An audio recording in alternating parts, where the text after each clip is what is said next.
daughters are Jeanne Moy Kubetz and Jane Moy, the daughters of Bill and Peggy Moy, who were the owners of Moy's Chinese restaurant, which was located on Young Circle in Hollywood, which our law firm, my ex-boss is here in the front row. He's going to be part of it.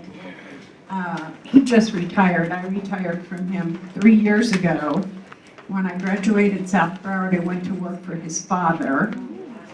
And the Moys were clients of ours, and I remember them well. So Boss's Day, Secretary's Day, we'd always go to Moy's Chinese restaurant because it was the best. So if you'd like to go ahead, Clive's going to help with the video. And you're Hi, welcome, and thank you for coming out to support us. This is a great opportunity. There are quite a few. Okay, can you hear me? All right, so we had a little technical problem. There are a lot of slides. Some of them you will not be able to see clearly. But, you know, hey, they're over 50 years old, so let's give it a break. All right, so, yes, please. Thank you.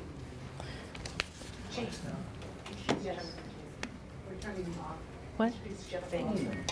Okay, so with us, we have my sister Jeanne, who's in the back, and many of you know. My sister Jennifer came in. There she is, if you have questions for her or her husband Rick.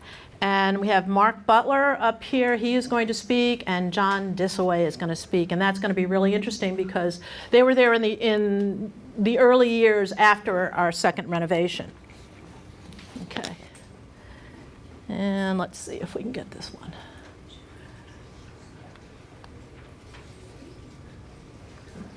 Don't worry, if we don't have pictures, I can always do hand signals.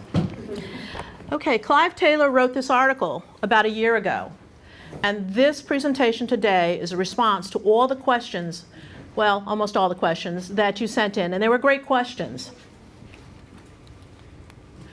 Our grandparents, George and Jeanne Moy, they were encouraged by friends in New York, Lena and Jerry Margro, to come down to Florida. And they said, there's great opportunity here, you'd really like it. So they started coming down in the 40s. And that's Hollywood Beach. They liked it so much, they stayed. And little fact known is that the first Moy's restaurant was in Fort Lauderdale. It's at 321 South Andrews Avenue. That's right at the edge of Riverwalk now, and the bridge. And if you, well, see, some of this isn't showing up. But you can see on this particular menu, we have both the Young Circle and Andrews Avenue addresses. And there they are. Many people will recognize that building on Andrews. And then they opened another restaurant on Miami Beach. Yeah, they were busy. But they were seasonal. They finally found Hollywood. They would go and work at the House of Chan during the summers so that they could make enough money to supply their restaurants to come down here during the winters. Okay. So they bought this property on Young Circle from Mr. Stonebreaker. There was a small building on the property which they renovated into Moy's Chinese restaurant on Harding Circle, which then became Young Circle. These are some of the people that work for us.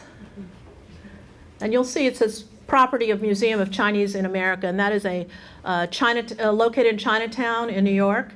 And they have the Chinese experience in America. They have an ongoing exhibit, and we've donated quite a bit of our stuff to them.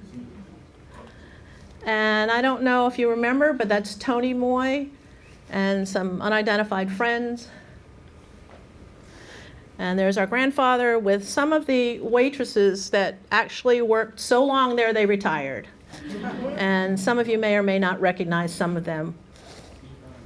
One of the things about the success of Moy's was always contributed to how well they treated their employees and their staff. These were not just employees and staff. they actually became part of our extended family. We spent so much time with them, and they spent even more time with them. So when they first came down and were able to become a year-round business, and that didn't happen until into the 50s, there was a family that they hired to help with the kitchen prep and the cleaning of the restaurant. There were 5 sisters and 2 brothers. And okay, here's a test. John, this way, you're gonna have to help me. Emma, Ethel, Asley, Mary, Arthur Lee, James Lee, and one more. Seal with the dishwasher. Okay. That's your contribution. Okay, we're gonna go with that. Forever. Forever, okay. And so that is, many of you can recognize, it's Young Circle, and that's our father and our grandmother. And our dad stayed in New York to finish his education. He was enrolled in the Bronx High School Science, and they felt it was better he got his education than to come down right away. So they made the commute for many years. Now, after a while, they decided to build a home on Van Buren Street, and like most people here, they had to partake in some of the building part of it, because as a seasonal area, it really didn't have all of the employees to finish the job. So there's my grandmother. I suspect, as usual, she is mainly supervising in her Sunday best. There's our dad up there with a hammer, and three other men who apparently did a lot of the work. And we believe this might have been the architect that drew up the plans. And there's my grandmother showing how wonderful a job they've done. And that is the house on Van Buren Street. So life was pretty good. They then decided, okay, we're really putting our roots in Hollywood. They kept the other 2 restaurants into the 50s, and then they finally sold those restaurants and focused on Young Circle. And this family that we talked about, they were living marginally, but they were very good workers. And they understood that they needed a place for themselves to call home as well, and to have roots for their own families. So they lent them $500 for the down payment on a house. They also helped them because at that time, they were having a hard time getting a fair interest rate on their mortgage. This family worked with us.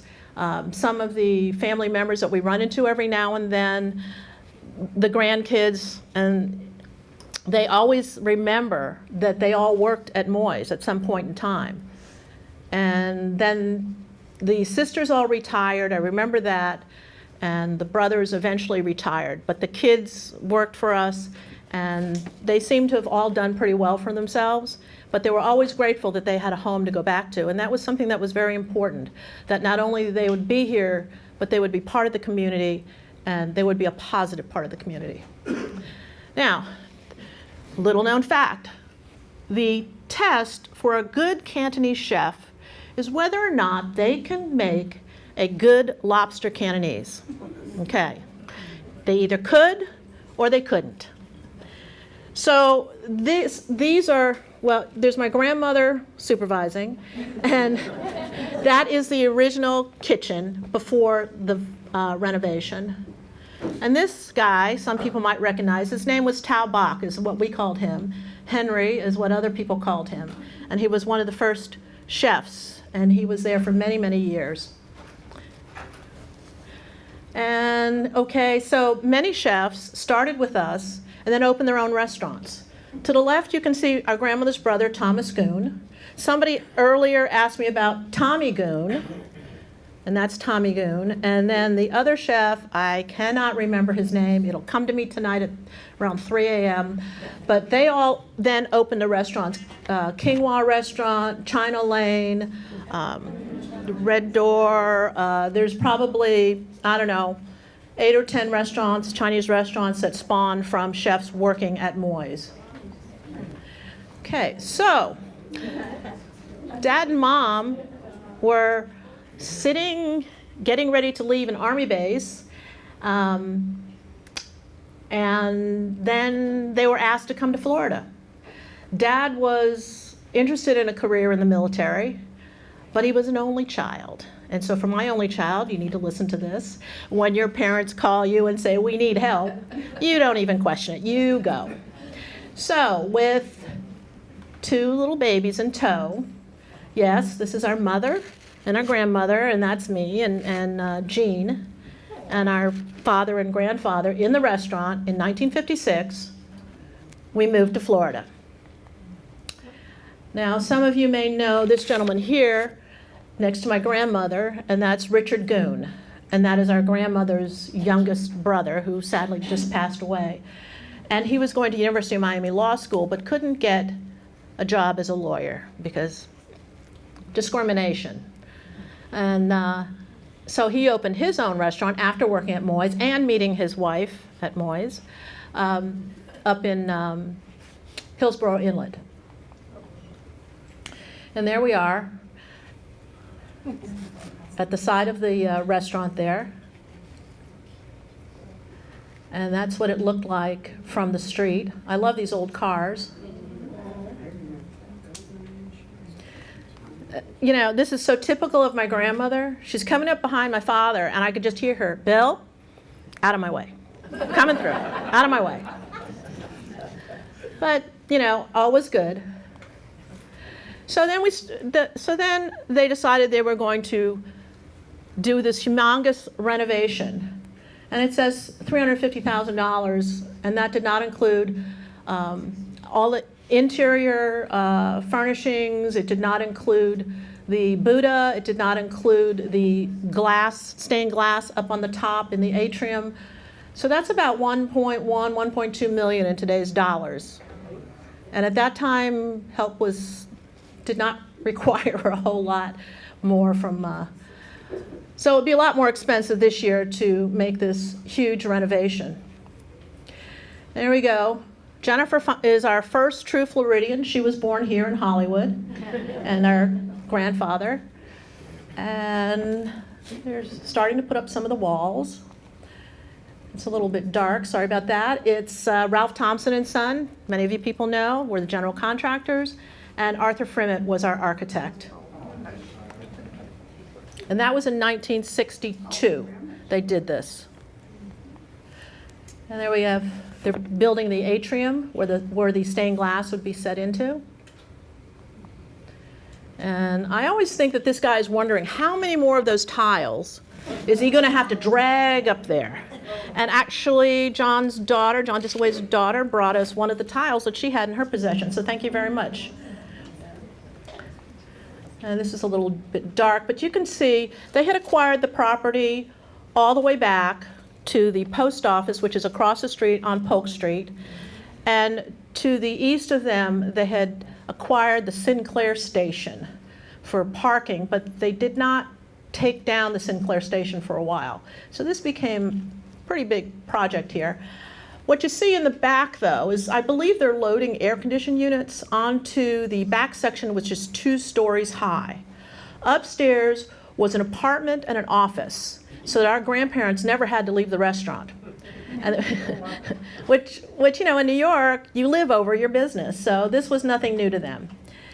They had a freight elevator and stairs that connected the two, and on the first floor was a huge area in the back for baking. Our grandfather did all the baking, including the almond cookies, for pressing the vegetables for all of the egg rolls, and he made those handmade. And if you went to Yankee Clipper Hotel in Fort Lauderdale Beach, those were his egg rolls.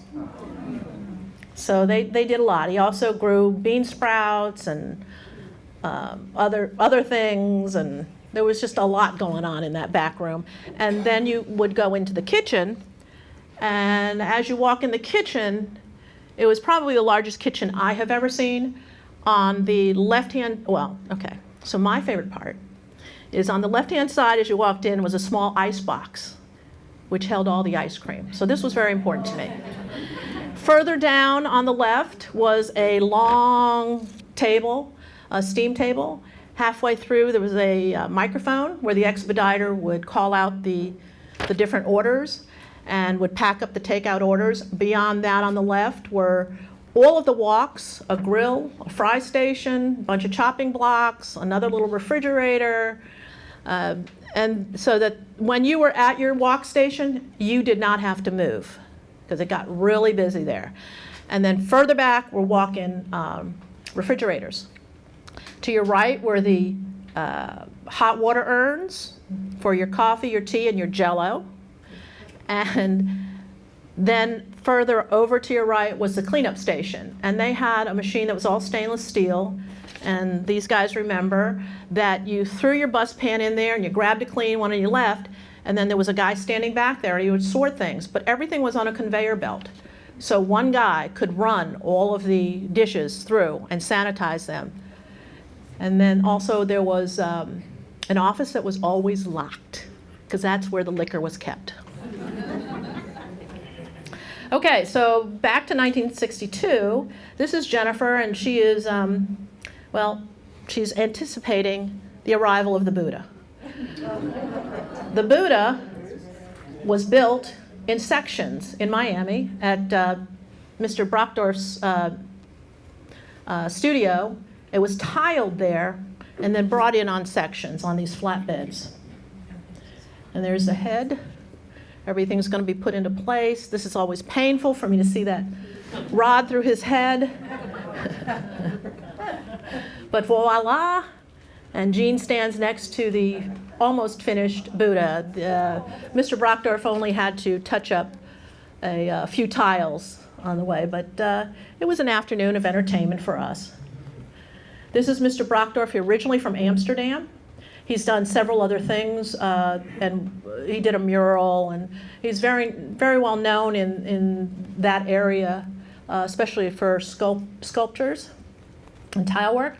And for the tile work and the atrium, the stained glass, he was nominated and won several awards. And we're happy to say when we did this research, we noticed another name that we recognized, and that was Larry Abate. And his son is here, also an award-winning architect, and I'm sure Tony has stories to tell as well. So Tony and Jay are here, and they'll be available for questions later.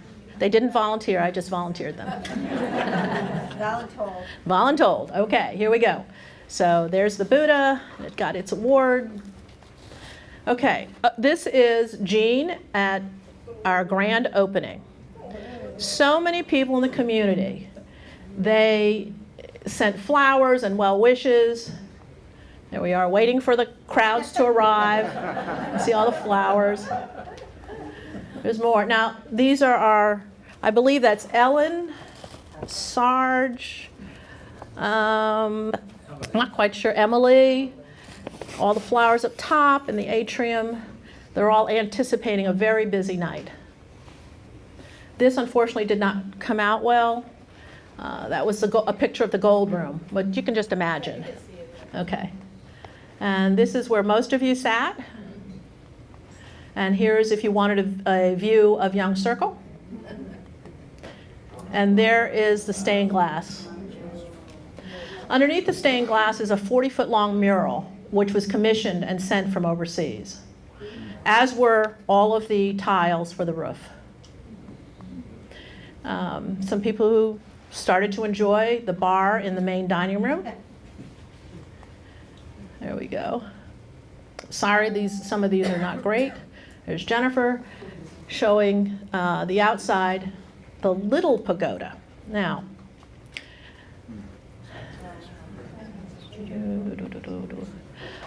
if you'll notice, above Moy's, there is no pagoda.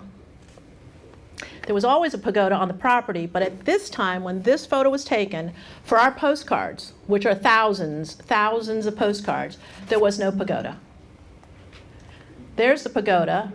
It was, if you look at, it was between the property, between the Sinclair station and the driveway where the park guys took your car.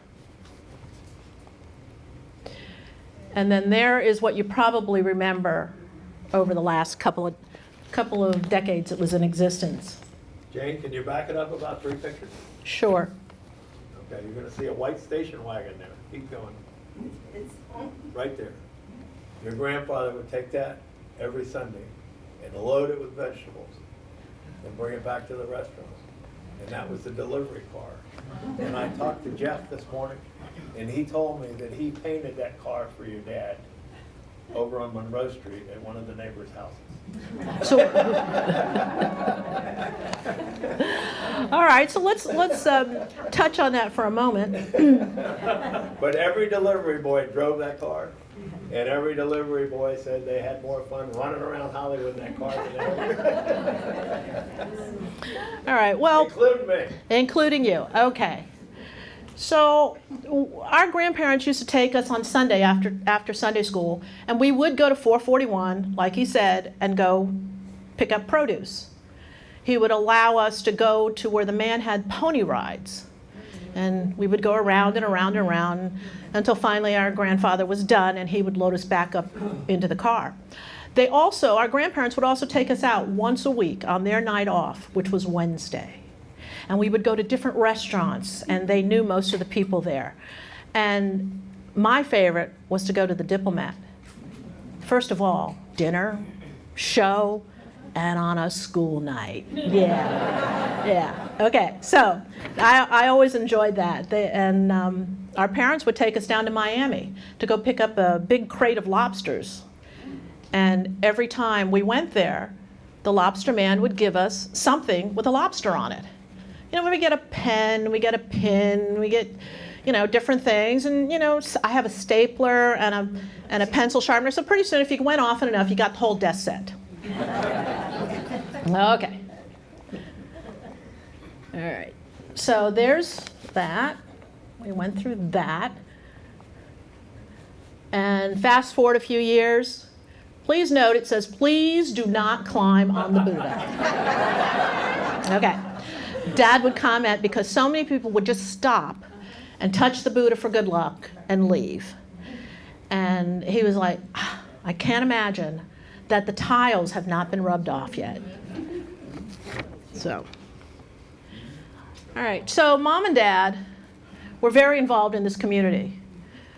They were Rotarians. Well, Dad was a Rotarian and Mom was a Rotarian. They had 3 girls in 3 different schools. They had Committee of 100. Dad was on several boards. Mom was doing the businesses, and she did most of the bookkeeping on a daily basis. And they also had their horses. They owned horses from the very beginning. When they came, they had met the Don family, and the Don family couldn't rent out a box.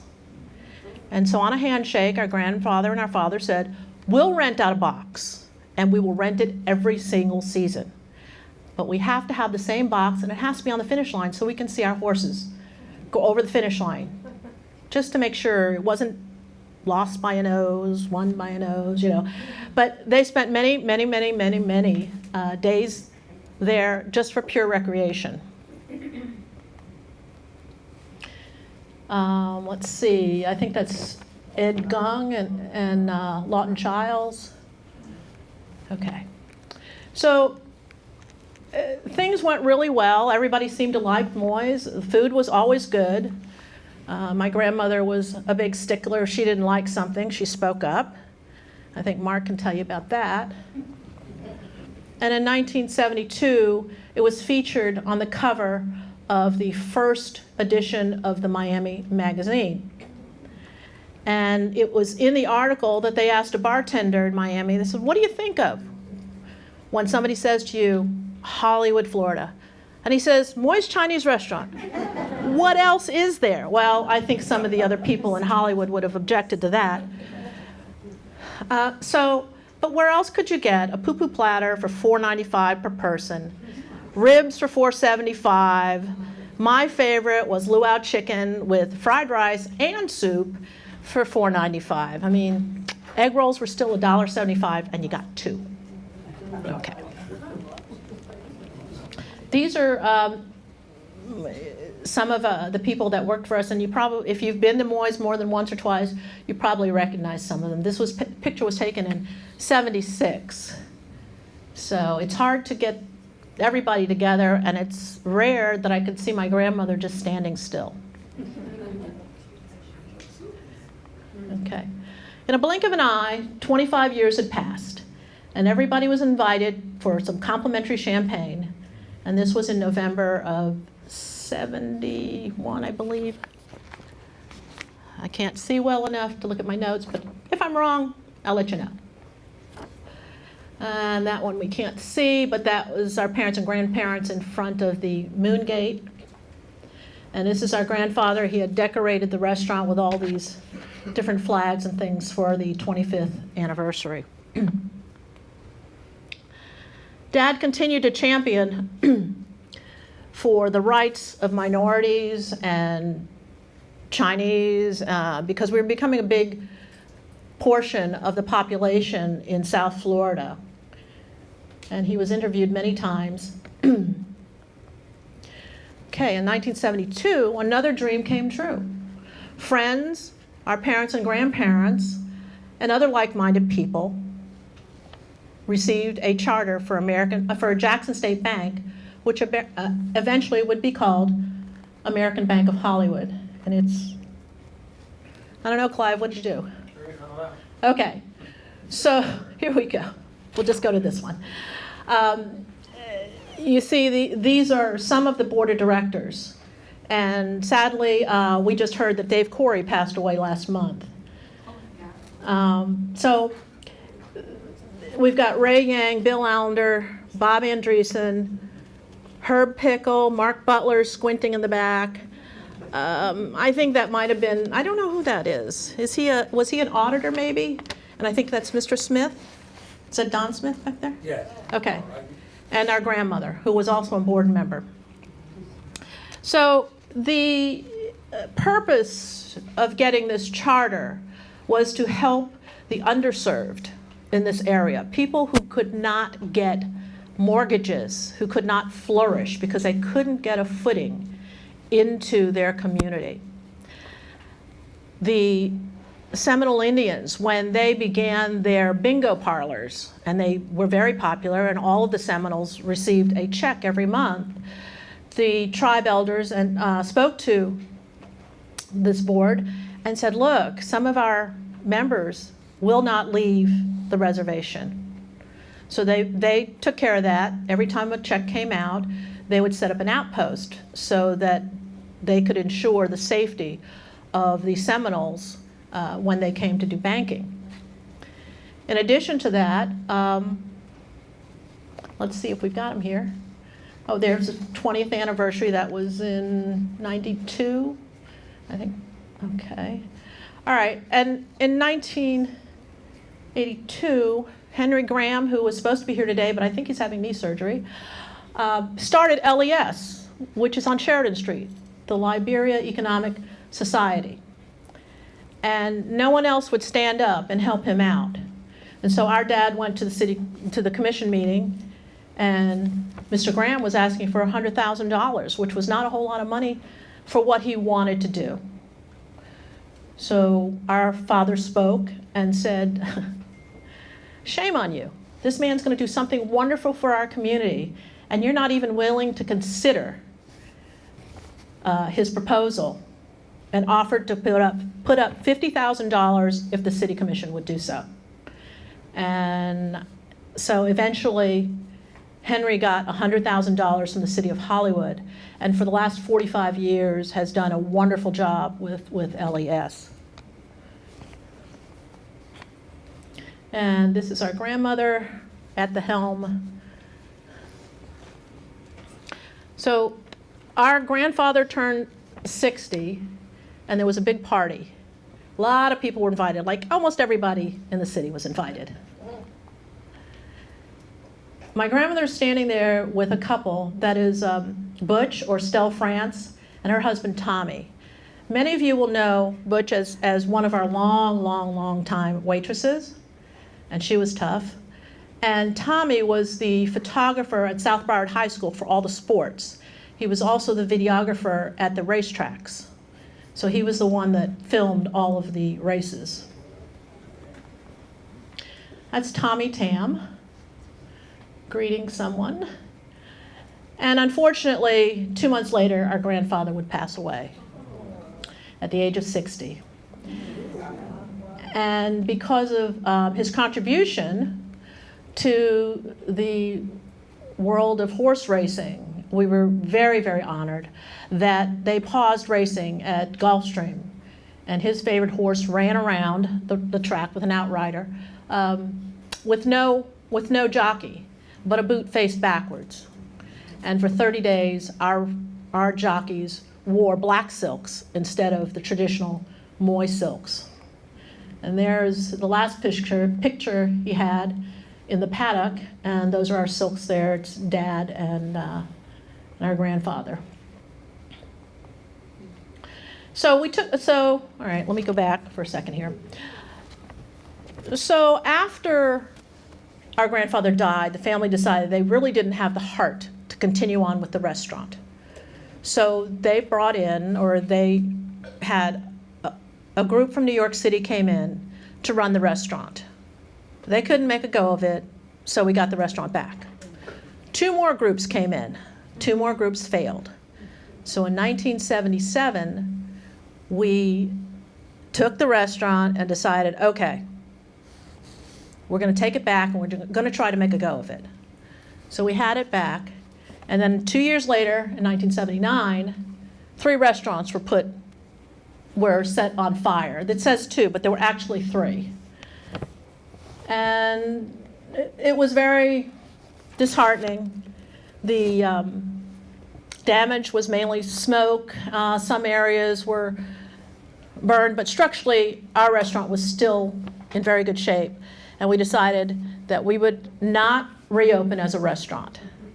And we would reopen as Private Safe Deposit Box Company and a branch of American Bank of Hollywood and continue forward.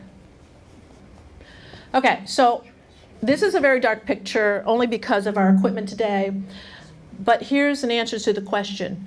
No, we are not triplets. We don't even look alike, okay? So get that out of your minds. I don't know how many people have said, oh, I saw your sister, which one's older and by how many minutes? I'm like, no, we're not triplets. Okay. So in 2006, unfortunately, Mom would pass away. And again, Clive, what are you doing to my pictures here? So the racetrack, because she was also an owner and always participated in a lot of things for the racetrack, they also shut down and paused so that we could all say goodbye and had her favorite horse run around the track. Now, Dad then started negotiating with Wachovia Bank, and Wachovia Bank bought the building and the land. Okay. They started to make plans for construction, and the Buddha was removed from the site. I know everybody's going to ask me this question. The Buddha was removed from the site. This picture was taken in the 1990s and is the last picture we have of the Buddha on site. Okay, so our grandmother, she passed away. And but just a couple months ago, she was recognized as a woman trailblazer by History Fort Lauderdale, and we thank them for recognition of her commitment, her fierce commitment to this community. I can't tell you how many times I was sent out to go do something, just because she said so. And this was at the reception at Galleria. Another little known fact, Jeanne was named after her grandmother. So there we are again. And then Dad passed in 2009. He was proud of a lot of things. He was proud of being part of this community. He was proud of what he had achieved, what we as a family represented. But most of all, he was proud of being a Georgia Tech alum and having served this community for almost 50 years as a Rotarian. He loved his Rotarian friends, and I think he also loved singing Row, Row, Rotary every Tuesday. So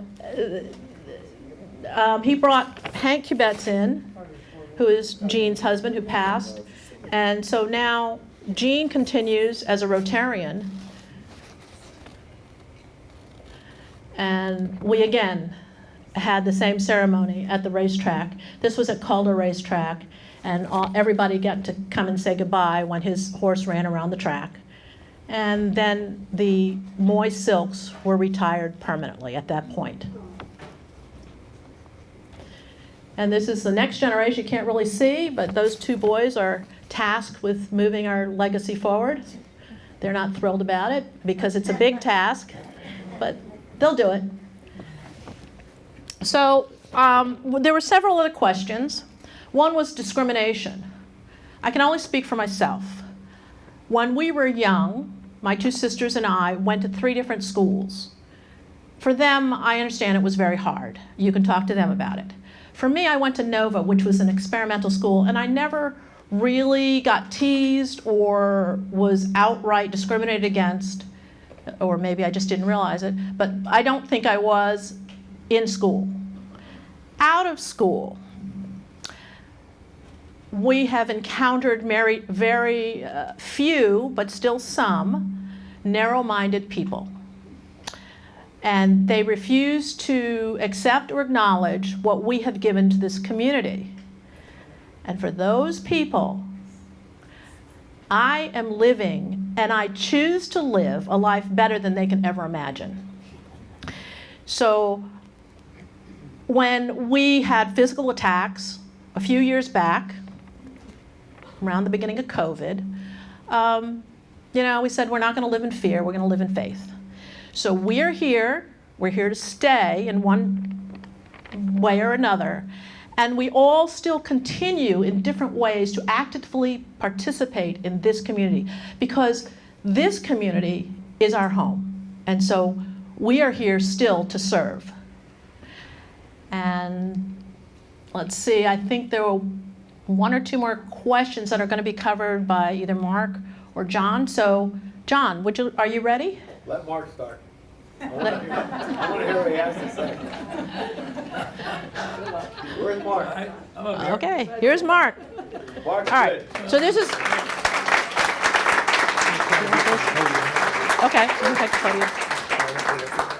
Don't say so much, I don't have to say anything. Yeah. Okay, You're this is... gonna correct me, I'm sorry. There we go. Got to be careful here and tell the truth. My name's Mark Butler, born and raised here in Hollywood, Thank you. I couldn't read 1952 them. when I was born. I don't know what's the And because we're here at a historical perspective, I'm going to do the chronology as I recall. First recollection I have of the boys is when I was a school crossing guard at Hollywood Central Elementary, and in the 6th grade, probably 1962 or 63. And I thought it was a little unusual. Most of the kids would walk to school or ride bikes, but Jeanne and Jane, Jennifer not of age yet, would always be dropped off by their mother or father, who we referred to then as Mr. and Mrs. Moy. You saw the white Continental in one of the earlier photos there, and from time to time they would be dropped off from that Continental, and Bill or Peggy would always be wearing pajamas or bathrobes, I guess, because they worked so late at the restaurant and were dropping the girls off at school. But that was 63, 64. 1965 or 6, I was in the 8th grade over at McNichol. My brother, Jeff Butler, and John were busboys at Moy's, along with some of their high school friends, because that's how the hierarchy went. Generally, you got your friends that you had at school would come to work as busboys or setup girls, but it was about 64, 65, sometime around that. I think it was a Saturday. My brother Jeff had a better idea to do something on a Saturday night than to work at Moy's restaurant. So he took me down there probably about 2 or 3 in the afternoon. We always had to report for work at 4 and help get set up, be sure the silverware was all prepared and ready to go from the kitchen, fill up the ice, the water pitchers and things like that. And gave me a little bit of information and said, I'm going to leave now, you're here to work, and hopefully you'll catch on. He reminded me when he dropped me off that I had 4 bosses, Mr. and Mrs. Moy, George and Jeanne, and also Bill and Peggy. Now, I always knew Bill up to that point in time as Mr. Moy, but you couldn't call him Mr. Moy or you would be confusing him with his father, George Moy. So we got to call Bill Willie Moy. Not out of disrespect, but that's the way we were trained to address him and address Peggy and everybody that worked there. But being a busboy was great for me. At that time, I was in 8th or 9th grade. After I would work, an evening, you would go home, and the next day I'd have a pocket full of change. I could go to lunch at McNichol. Instead of having one hamburger, one little carton of milk, and maybe an ice cream, I was able to get 2 hamburgers, French fries, because I had $6 or $8 from the night before working 4 or 5 hours as a busboy. It was a great time, though. It took me right on through high school and even into college after that. But working at Moy's, again, you realize you had 4 bosses, and being a busboy, it was a tough job. You worked pretty hard. You got a share of the waitress's tips at the end of the night. Now, I'll go into a little bit of calculating how that worked out in a minute. But trying to describe working for the Moys at Moy's Restaurant, again, George Moy, he was kind of quiet, but when he said something, he meant it. As I recall, one of the things that he was in charge of was checking what the busboys were having for dinner at the end of their shift, because you got a free meal at the end of the night. He preferred you have chow mein or fried rice or something simple like that. If you worked there long enough, you got to have a chopped steak or something that was even better than just the Chinese food. And when he wasn't there and you were having dinner, you might got away with fried shrimp or something like that, but he didn't like it. For dessert, you either got a fortune cookie or a little couple squares of Jell-O that they served. You couldn't get ice cream, you couldn't get any of the finer desserts or anything like that, but it was always fun.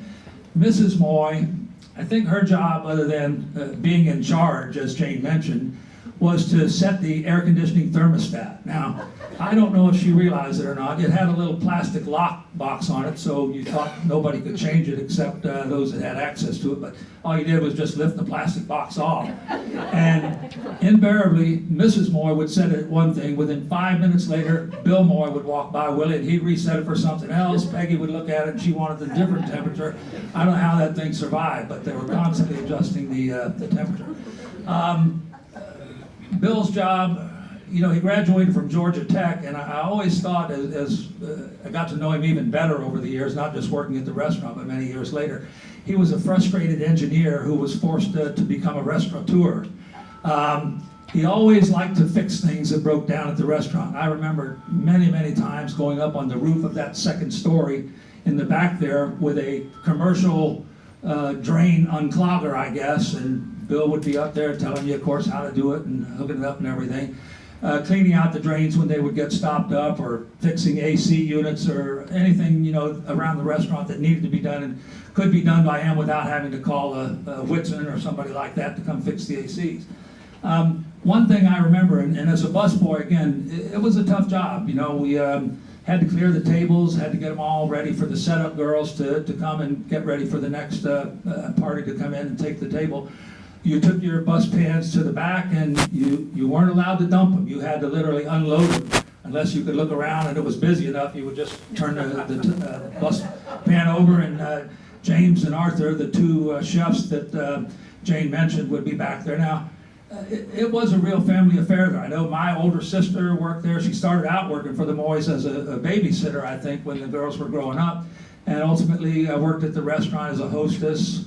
My older brother Jeff, of course, preceded me as a busboy over there. And then my sister Karen worked as a setup girl and ultimately packed the deliveries for the takeout orders. But getting back to the job, it was fun. It was hard work. We were treated very well. The pay, I thought, was great. It was maybe $1, $2 an hour, but again, it gave me the ability to have some great lunches at school the next day. Moving along, all through high school I'd work there, and again, we would have our friends, other classmates of ours would come in and be busboys also. Jim Murray, who was my college roommate, worked there with me for many years, and one fella, I won't mention his name, but he was a football player on the football team up at South Broward, and he was working there. And at the end of the night, when the waitresses gave you your tips, people, I guess, were tipping a lot in just coins back then, maybe 50, 75 cents or so. But they would give you a lot of quarters, and you could take those quarters and count them out and usually get a little bar tray, stack them up on there in dollars, and you would turn them in usually to Mrs. Moy at the cash register. One of the friends who worked there and got summarily fired would stack the quarters with nickels. He would put a quarter on top and a few nickels beneath that, and got caught doing that, and he was let go, obviously, and rightfully so.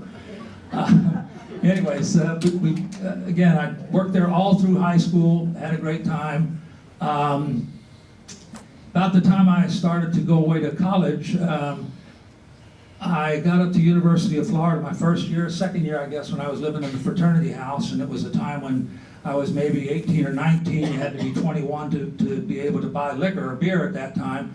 But when I came home in the summer, Bill would have me doing some work around the restaurant there. I used to make the slat boards that would be on the floor where the cooks cooked or the dishwashers washed dishes. And I said, Bill, you know, I'd like to maybe buy a bottle of liquor and take it back up there to the University of Florida and share it with my friends up there and not have to rely on older fraternity brothers to buy liquor for your weekend at the football games or whatever.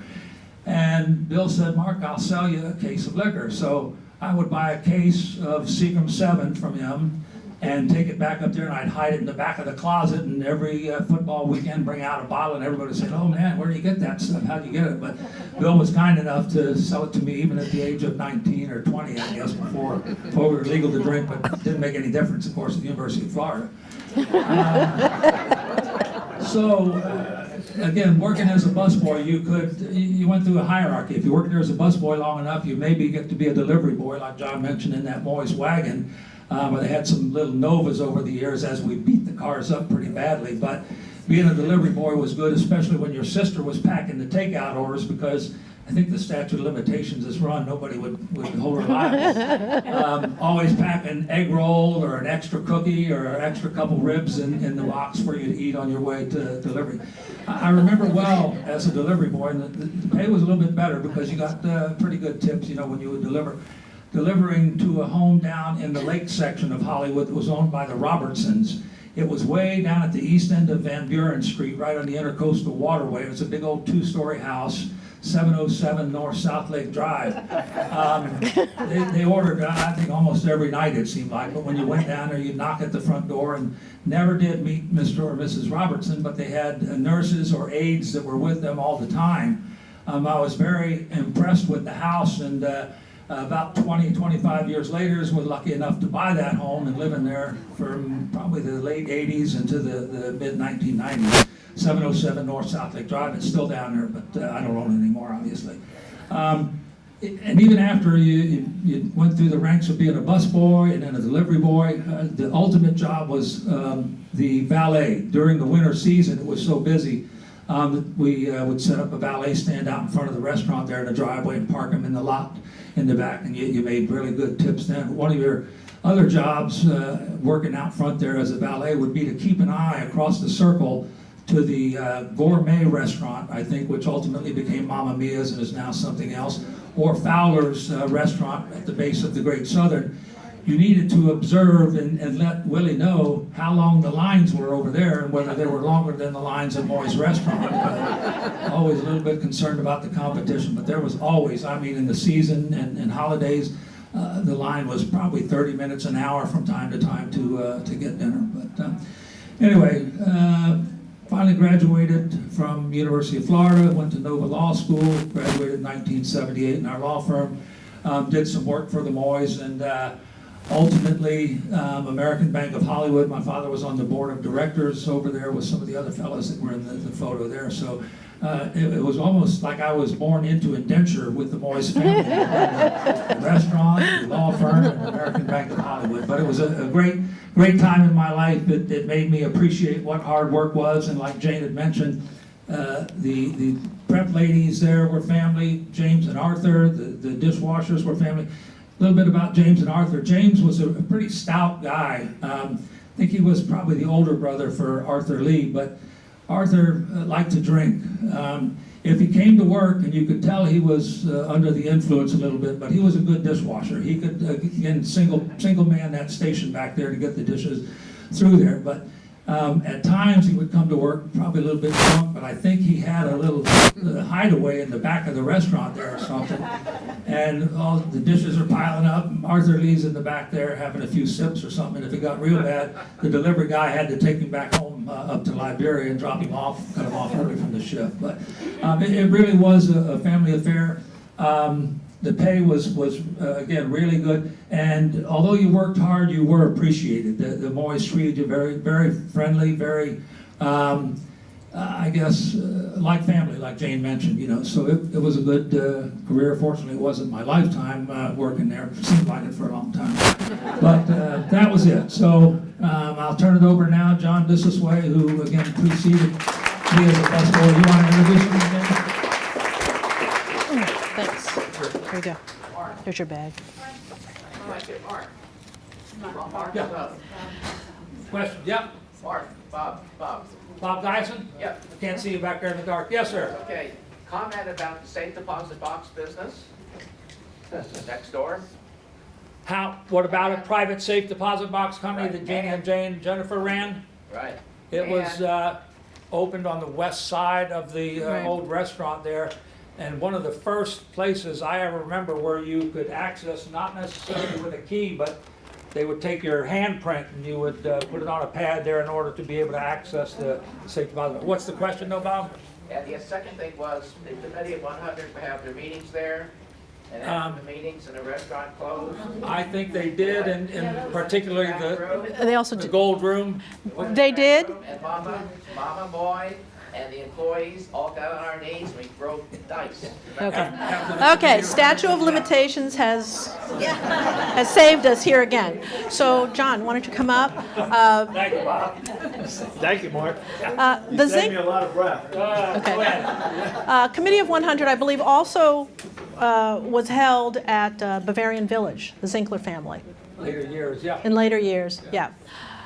Okay. So this is John Disaway, and And you got your card that says enough? yeah.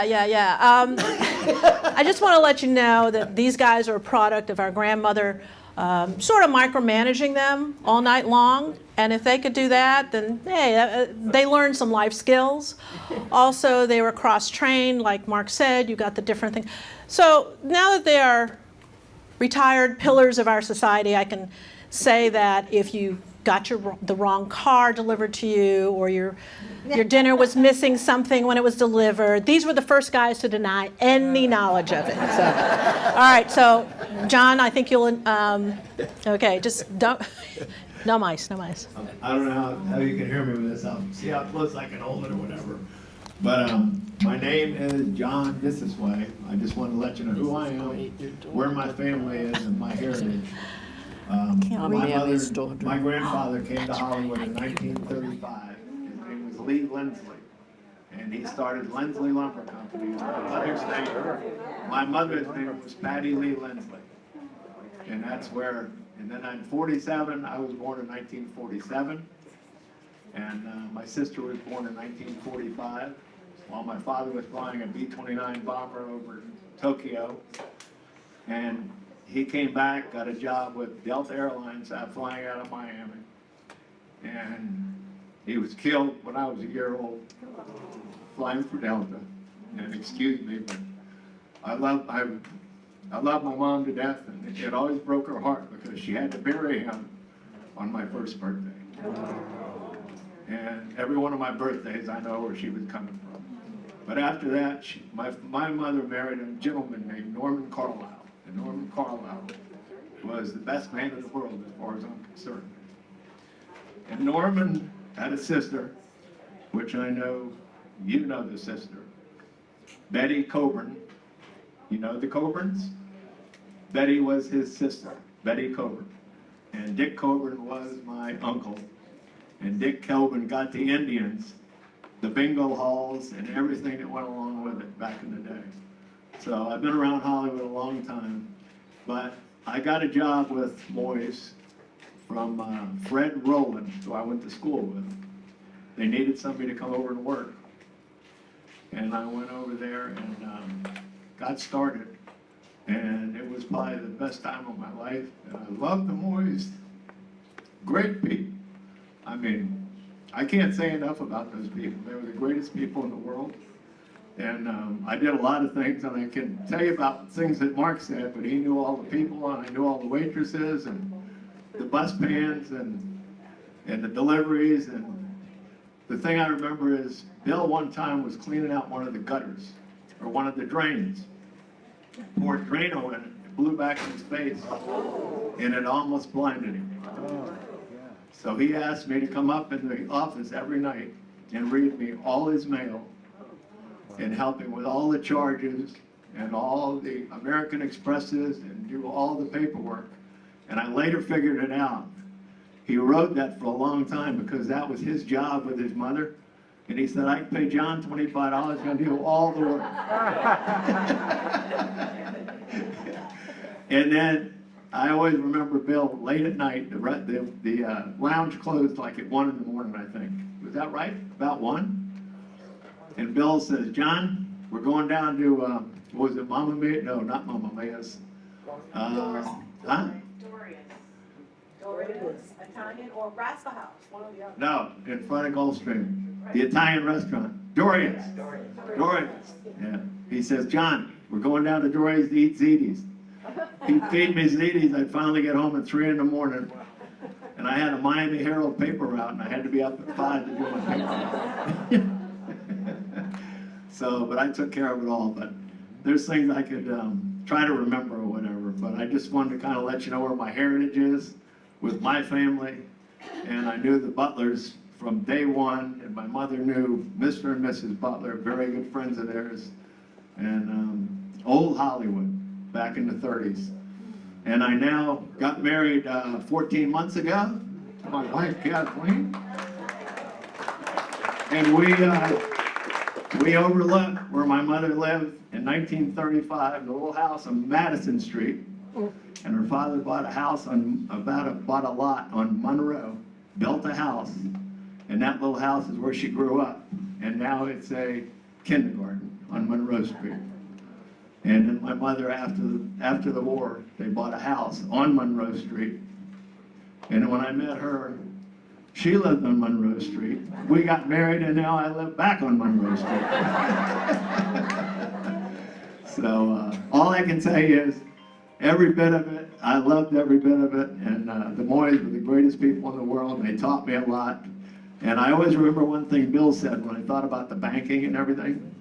He told me years ago, he said, John, when I was in the military, and I was a major, these privates would come up to me and they'd say, do you think you can loan me $5? He said, sure, but when you get paid, you owe me 10. And he said, I'd loan all these guys this money, and they had to pay me back because I was the major and they were the privates. So he said, that's where the money's at, banking. Well, listen, I'll leave you with that, but one day I'll go to the Historian Society and talk to a few people because, and I have talked to Bob Geisen before. I think we've met at hospital or doctor's offices or whatever. But I used to go hunting with Larry a lot. I don't know if you hunted that much. But the Geisens I know have been here since what year? 36. 36, yeah. So I missed your old house over on Hollywood Boulevard. And then you knocked it down. Whatever. But I can remember riding my bike through C.B. Smith's. C.B. Smith lived on the corner, right?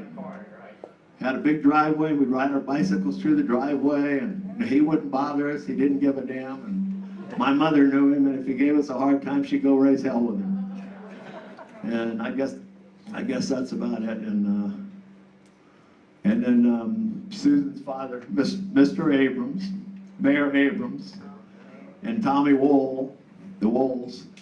I used to go up in the airplane and fly up to their property up in Sebring with Jimmy Wool. And so my mother knew him real well. And I remember her saying to me one time, remember one thing, you can't beat City Hall. And I think she's very, very right. But they came down our street when I was like 17 or 18. They put sidewalks. My mother called Tommy Wool and she goes, these kids, they've been on this street since they were 3 months old. Now they're leaving and you're putting sidewalks there. What the hell is going on? Just the way it was. So. But good to see you, Bob. I'm glad you're hanging in there. And I guess that's about it. And I see Mark all the time. I gotta tell you one more little thing. One more little thing, and it'll make it fast. I was with, I married Kathleen, and she just happened to be over at the American Legion. And Mark was over there. And Mark says, what's John up to? She says, oh, he'll be here in a few minutes. And he said, let me finish this drink and get the hell out of here before I got to talk to him. About that time I walked in the door, I said, hey, Mark. He goes, you got me.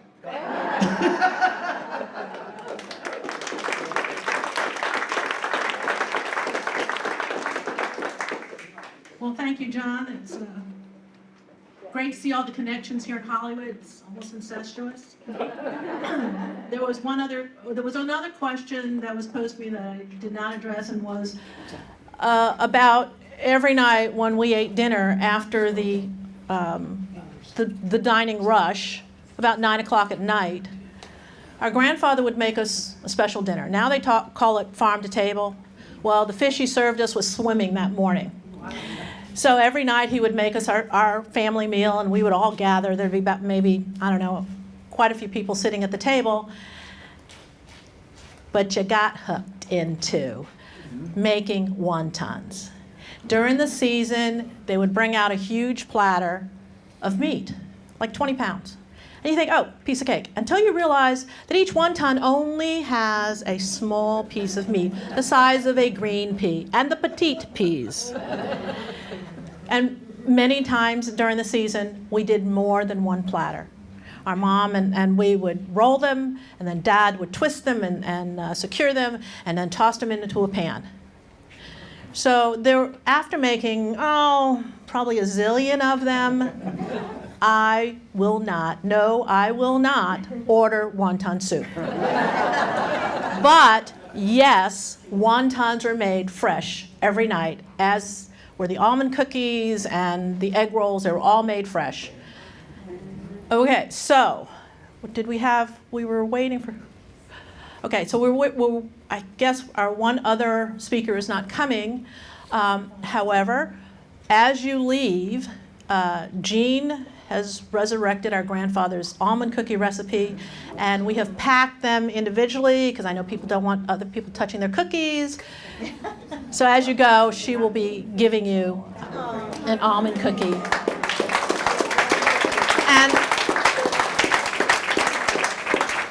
And is there any other questions that we did not cover that you have? Yes, sir. I'm just curious.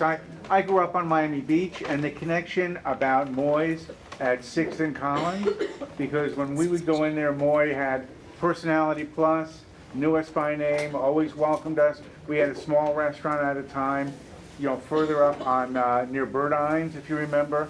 So can you talk a little bit about that connection, and then kind of a part B just for the crowd? I mean, where does everybody go for good Chinese food these days?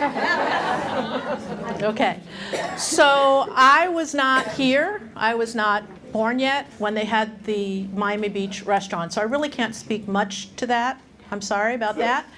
And there were a lot of very good restaurants nearby, and if you want, I can give you a rundown, because we have Cantonese, we have Shanghainese, we have all types of different restaurants, a lot of them that have opened recently, and then we have what I call the Nouvelle restaurants, which to me just means they mixed a lot of things together, and I do not frequent those restaurants.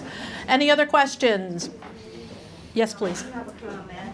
My name was Donna Stonebreaker. Donna Stonebreaker. Okay, here we go. So I can remember as a little girl, my sister and I were talking about this, that we would sit up in my grandparents' apartment over the garage Here you go. and watch the ladies working outside, like stringing beans or doing all kinds of things to get ready for the meals there. We were always so fascinated. We could see that from the table where we sat at my grandparents when we lived there. So I wanted to share that.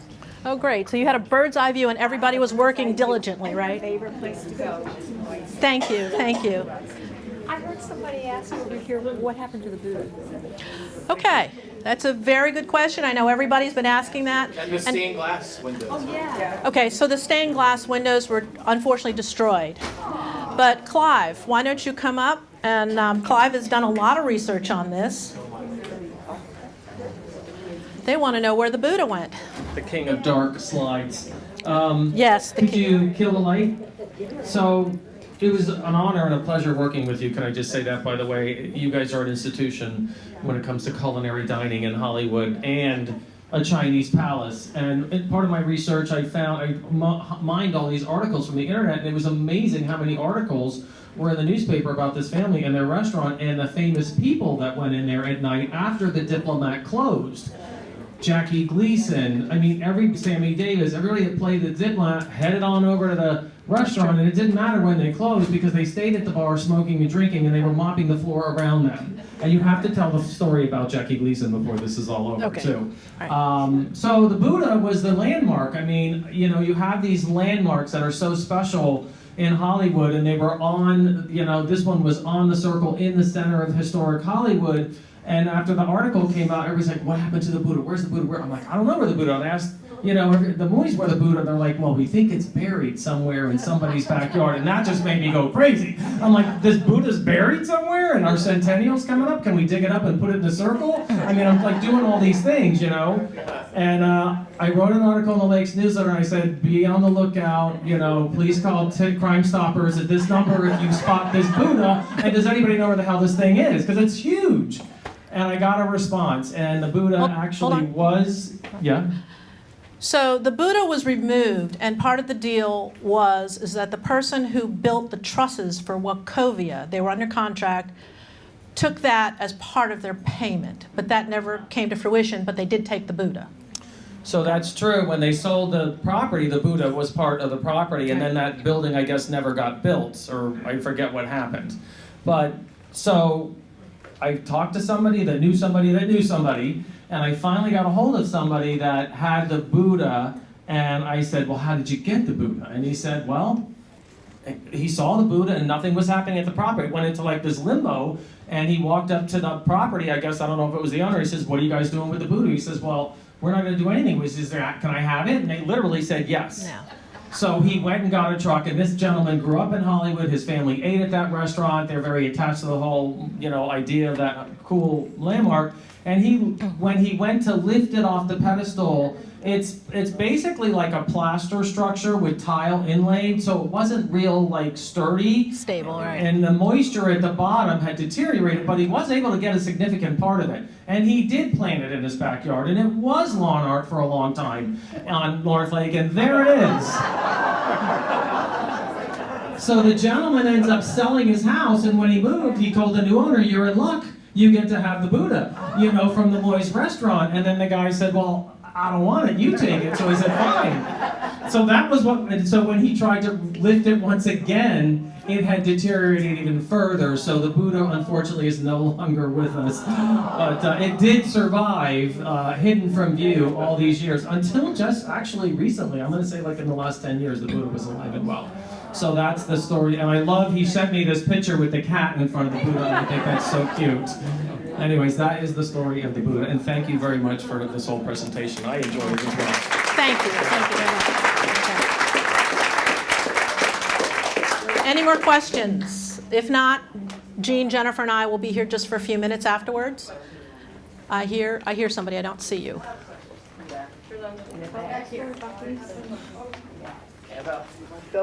Come, stand up. Turn on the light, please. About the story about that. Well, my question, because I kind of got here a little bit late. Okay. Speak into that. Speak into it. A little introduction to the Historical Society. A little intro, because I arrived a little bit late. Oh, you want an intro into the... My first time. Yes. So After this, you'll be a pro. Okay. So I'm going to ask somebody from the Historical Society. Is there any other question for me? Yes. Hold on. I'm just curious about the history of your grandparents. Can you go talk about that? From where they came from? I understand New York, but even back? from then? Okay. So both of our grandparents that you would know, Jeanne and George, were both born in China. Our grandfather came as a child. Our grandmother came as a child. But our grandmother went into the Boston area with her parents. And sadly, a brother that was born here passed away when he was about 2. So her mother says, forget this. This air is terrible for my children. And she brought back the other 3 children into China. And they lived in a village very close to where our grandfather had been raised and other relatives. So our grandfather went back and married her and then brought her over to the States. And what's really interesting is that she used a Chinese name coming back in, and back then they didn't have Google and all that kind of stuff. So there was a slot for them to bring back, but they never designated the gender. So they brought over later on someone else, which was a cousin, in her slot because she came over after marrying our grandfather. Jane, there's one thing I wanted to say was Ken Wong. Oh, Uncle Ken Kenneth. Wong was in the kitchen, the greatest man in the world. He'd take care of you, whatever you needed. And if you had, I never had a problem with any of the boys, but I remember one time, and John Silverman, Oh, okay. who was a busboy. I don't think they John could. Silverman. Here you go. I don't John Silverman told me, he said, I'll never forget Tal, the first cook with Moyes, used to be the broiler man. And he was cutting up some ribs, and somebody reached in and grabbed one of the ribs that he just cut up, and he ran around there with a meat cleaver and almost killed him. But Ken Wong, the best. Yes, Uncle Kenneth was great. He owned his own restaurant, Lychee Gardens. Let's Is that see. the one that's in Hallandale now? Yes, yes. He passed though a few years back. Okay, last question because I know you're eager to get your almond cookies. Any more questions? Okay, thank you, and please support the Historical Society here. Want me to hold it for you? Hold it.